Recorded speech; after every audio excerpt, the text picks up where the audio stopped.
Now we come to talk about jinn possession.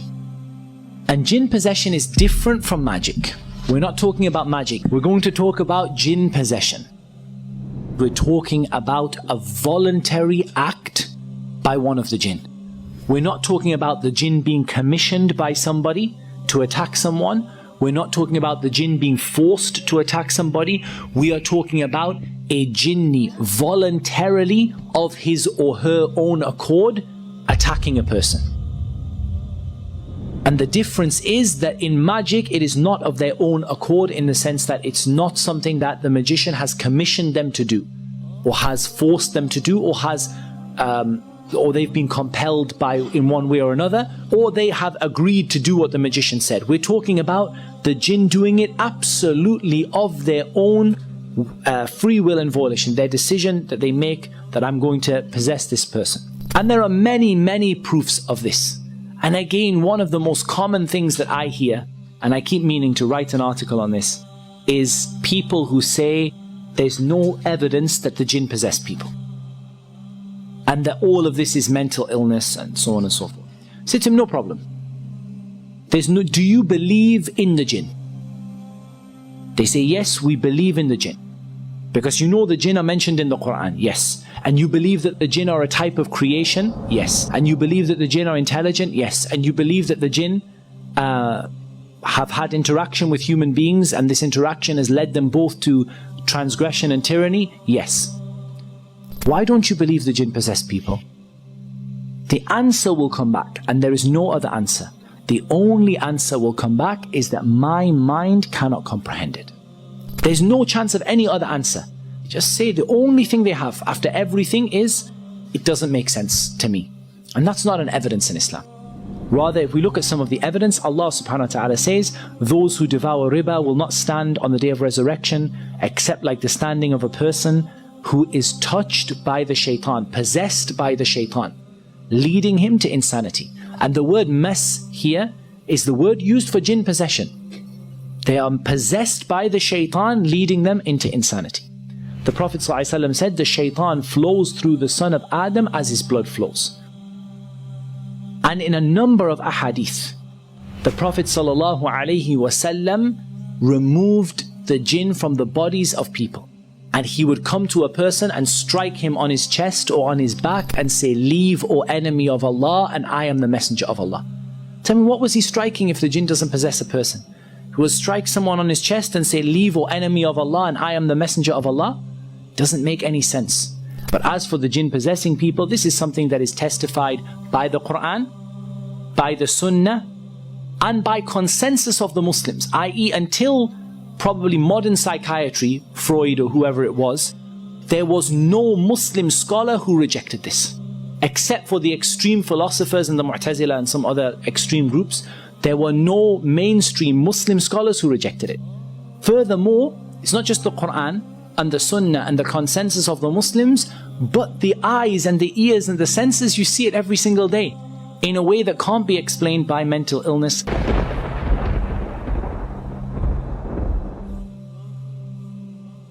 Reasons why possession occurs. Now I'm talking, why would the jinn possess somebody without being commanded or contracted to do so by a magician? I have written down three, and there are lots, but I've written down three of the most common. The first is in order to further the aims of the shaitan. So for example, a person already has magic done to them. At this point, we've seen many cases where there are jinn that will join in and possess the person on top of the jinn that were sent by the magician. And they are simply there to help support and further the aims of the shaitan. So jinn possession that is there to further the aims of the shaitan. Secondly, if a person has harmed the jinn or their family, and again we see this many times, not so much in these days, but you did see it a lot, when people would spend more time in the areas that are known to be inhabited by the jinn, and they would go out, into the countryside and into the desert for long periods of time, and often they would live there, and sometimes they would do things that were un-Islamic that would lead them to harming the jinn. For example, they may harm some of their children or harm some of them by pouring boiling oil on them, pouring boiling water on them. People have been possessed by these things if they've afflicted the jinn. And I think there's an overwhelming body of evidence that the jinn can be harmed by some of the things that harm human beings, like boiling liquids and like other things. And again, how this happens, Allah subhanahu wa ta'ala knows best. And this can lead to a retaliation, an attack in retaliation, and this can often be a Muslim jinn that does it. In the other words, that it doesn't have to be a non-Muslim. If you're talking about furthering the aims of the shaitan, you're expecting this to be a non-Muslim jinn that is furthering the aims of the shaitan. You're not expecting a jinn who's a Muslim to be furthering the aims of the shaitan. I'm not saying it never happens, but you wouldn't expect it.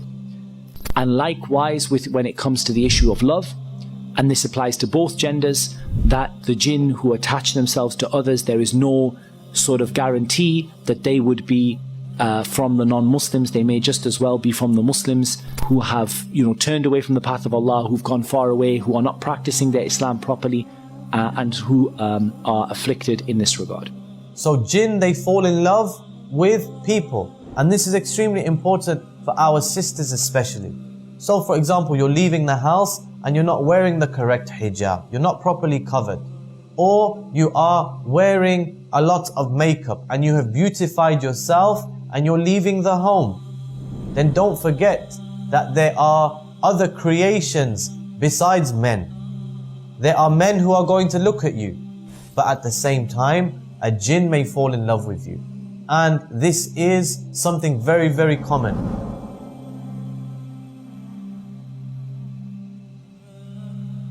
When might a person be vulnerable to jinn possession? A person perhaps might be at their most vulnerable to jinn possession at times when they forget Allah. And there are a number of evidences for this. The first is the statement of Allah subhanahu wa ta'ala, وَمَنْ يَعِشْ عَنْ ذِكْرِ الرَّحْمَنِ نُقَيِّضْ لَهُ شَيْطَانًا فَهُوَ لَهُ قَرِينٌ. Whoever turns away and lives without the remembrance of Allah, we assign for them a shaitan that will accompany them. So this tells us what? That when you're far away from the remembrance of Allah, you are vulnerable to being afflicted by the shaitan. There is another, perhaps even clearer evidence, and that is the statement of Allah subhanahu wa ta'ala, إِنَّ الَّذِينَ اتَّقَوْا إِذَا مَسَّهُمْ طَائِفٌ مِّنَ الشَّيْطَانِ تَذَكَّرُوا فَإِذَا هُمْ مُبْصِرُونَ. Those people who are obedient to Allah, when they are afflicted by something from the shaitan, a touch or a whisper, they remember Allah and then they can see clearly.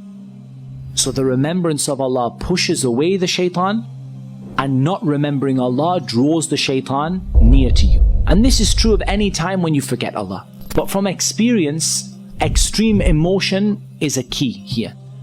This tends to be times when you completely forget Allah.